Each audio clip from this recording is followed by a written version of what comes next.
even if you are not the expert in land and in development, if you can identify, if you can at least like see what a potential deal could be like, I promise you, you could just bring it to somebody in your market that knows what the heck they're doing. They'll jump on it, and you could be making hundreds of thousands of dollars in 2025 just looking at land. I'm going to show you guys how, like, what to look at when you're looking at land. We did this deal, 15 Gardner Street in Worcester, Massachusetts. Yep. Where's the lot?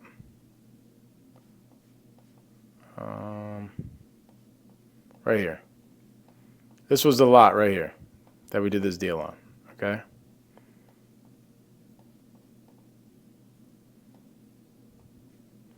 Now here's what you want to look at. First things first, every city should have what you call a GIS map.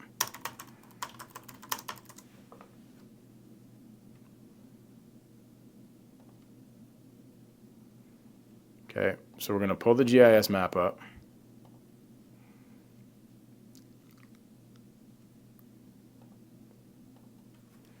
And we're going to look at 15 Gardner. Gardner Street, Worcester.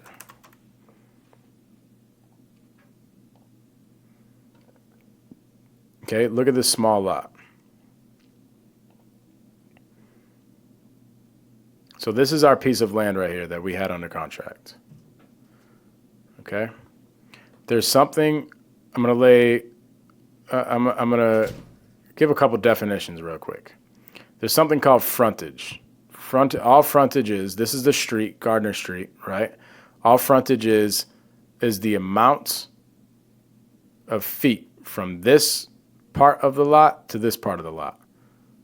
So the front part of the lot that touches the street, that is what frontage is. Hence why it's called frontage.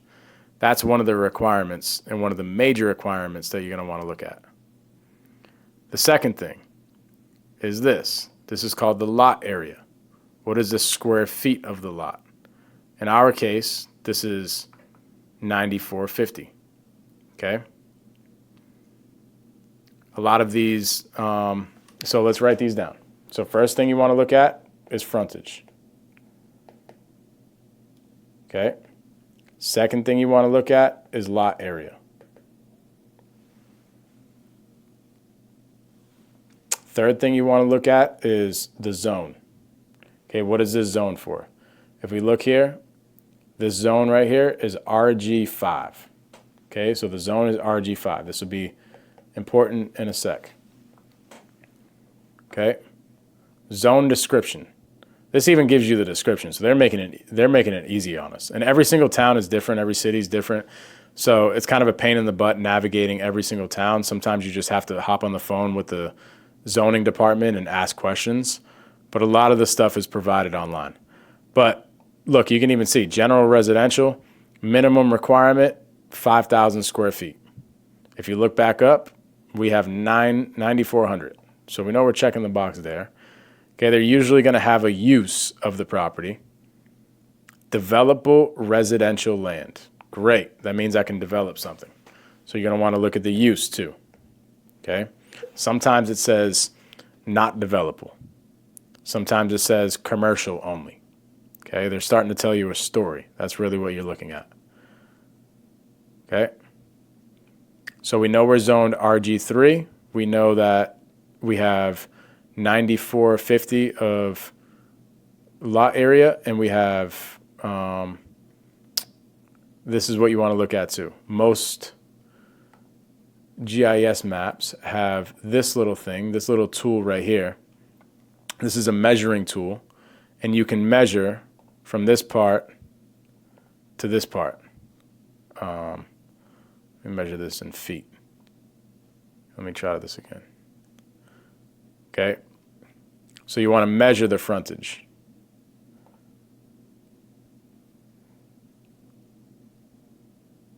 Let's see. Hey Siri,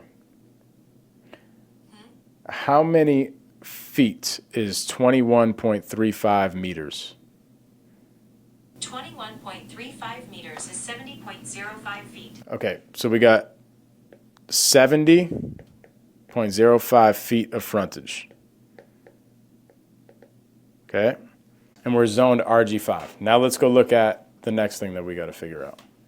Worcester, Mass zoning bylaws. So this is what this is called. This is the zoning bylaws. Okay? Every single city has zoning bylaws. Zoning ordinance as amended through January 9, 2024. Why is this important? Because this changes a lot. So if you're looking at zoning ordinance from 1958, those zoning ordinance are probably different now than they were then. The requirements were probably different. So we click on this. It's kind of a pain in the butt to go through all this. I mean, it's probably hundreds of pages. But what you're looking for, how can I find this really quick? If I just type in dimensional requirements. There it is.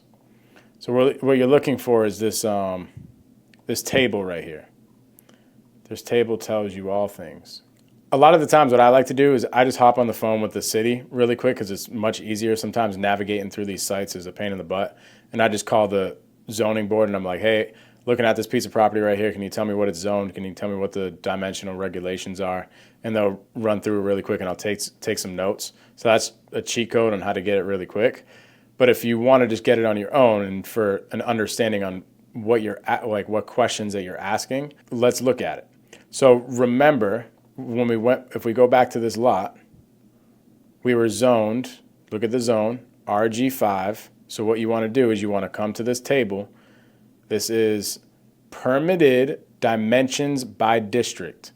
In other words, what you can build by rights. So if you're in this zone and these dimensional regulations check, and you're checking these boxes, you can build something by right. And it tells you what you can build. Okay? So, remember, we were looking at lot area. It tells you the minimum. So you come down to RG5 and you're looking at, we have 9450 of minimum. Dang, oh, well, we definitely check off the box for single family in that department. Single family semi-detached, we definitely check the box off of that. We definitely check the box off for that. Two family, we definitely check the box off for a two family. Oh gosh, can we get a three family? Oh dang, we could definitely check the box for a three family. Is there anything else? Other residential permitted, So it looks like, here's what you're looking at, Nathaniel. You're looking at highest and best use. What is the highest and best use of this property?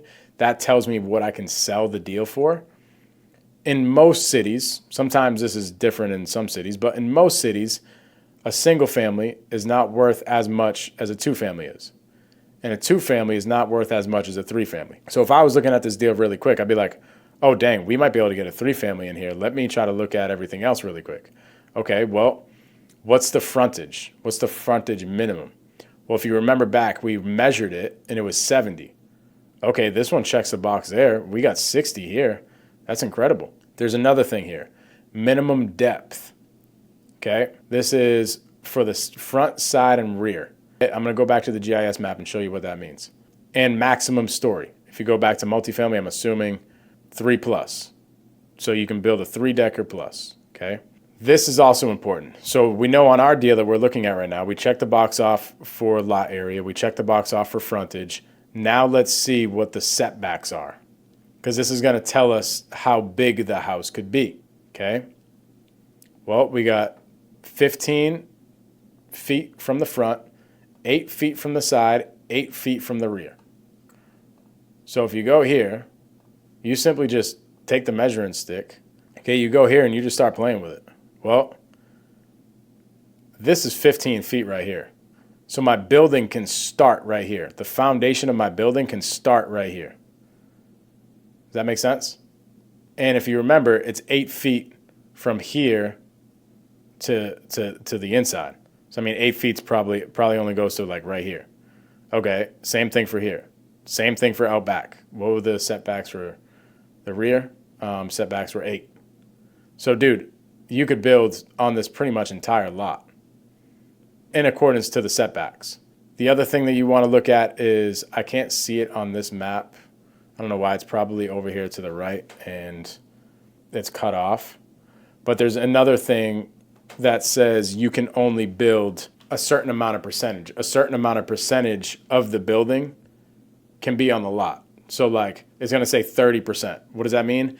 To keep things easy, if it says that you can only build on 30% of the lot and your lot is 10,000 square feet, that means you can only build a 3,000 square foot home or a 3,000 square foot base, which is a big deal. You know what I mean? So we look at this deal, right? And we're like, dude, all these boxes check off. And then we go look at parking's a thing too. They'll have some regulations on how many parking spaces you need. Some cities don't even require parking, but you'll have to look at those regulations as well. But here's the thing. By right, do you guys understand, with that lot that I was just looking at, we can build a 3-family by right. Does that make sense? So now all you do is you find out what a developer would pay for a lot in which they can build a 3-family. So that's what we did with this deal. From what I remember, we got this property under contract for like $105,000 and sold it in 30 days without getting any plans approved or anything like that, because we knew we could build something by right. We sold it at $125 or somewhere around there. I think it was like a $20,000 assignment. Here's the kicker. The person that bought the property was way smarter than we were, because they took it and they're like, hey, this right here is in an opportunity zone in Worcester. So I know there's a lot of tax incentives and the city's really trying to build as much stuff here as possible. They're like, I know if I purchase this property, I can take this through zoning and get a special permit that would allow me to not only build a 3-family, but to build 6 units. Now, dude, they're not even building the 6 units. They took it to zoning and got stamped approved plans for 6 units. And now they just bought this piece of land for $125,000 that's now worth double the amount. It's now worth like $250,000. Isn't that crazy? Just simply by purchasing the property and bringing it to zoning. So they probably spent maybe, I would say, $40,000 tops on plans and all that type of stuff to get that approved. And now they can sell it as is right now to a developer for $250,000. They're going to make probably almost $100,000 when we made 20. Here's what you want to do. Instead of closing on the property, if you're looking for the medium money, instead of eating at your cost with, with a hard money lender or with a private lender and interest and stuff, instead of eating up costs there, just put the property under contract with all those contingencies. So find a seller that is okay with not closing for, let's call it 6 to 9 months. Get the contract and have the contract state that it's contingent upon you getting stamped and approved plans. Now you just wholesale it. Because once you get to month 5 and you have everything stamped and approved and you have a contract that says $100,000, but you have stamped approved plans that says you can build a 6-unit building, now that contract is worth $250,000.